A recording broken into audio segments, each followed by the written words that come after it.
mala wajwan mala wajwaran di mala magwalan alama tine mede wakane kon di alten ta gato den cha chamalet kamatar alama de lar yene kon nyal misele ye mech kan kune yara tam munu alale mede yene kaga munu biya ne ga beliw ne tela gwa me jegen ma chen mede yene naga ka biya goron wono gwa ko yen pa yu goda wach ina gwa mto na chen goro yen munu che mara loga man kana ga kon wore kon kita dia jai ko sha jo ki ngure chwalo bul mene e chana no ko kon ngai kon o kele chana no kon no ban wore ban cham ne kon ne ale ne plan chala da ka jang ma da kon cham mi da kon mo riak sab kono kon fa ngi bete don mi chwalo no karan jila ro do longa gang ta do ro dun muni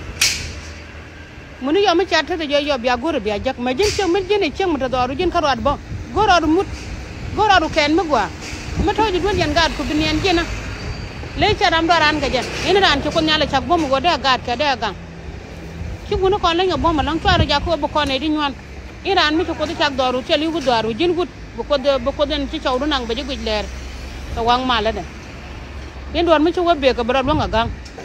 ko ci ko de lar bol wang na ro de na gang ne ko nyal ten ko yel wañ mi di lang bon di re gato nan ko le ja cela ngo ko cunga ta kel ka dor ci mara kon nyal ta kel ke jagada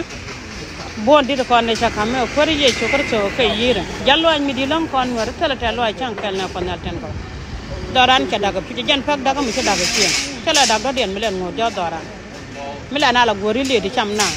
ta kon goro tol chi ngate ki kon cham na ma mo gor pal ne ko kon nyal tene ko loide ko den chak dor tene ko loide ko ka dora cha kon jenon ban jal mi monte tede de chinge jono kon no dia liu kon ta da ko liu ko 1 minute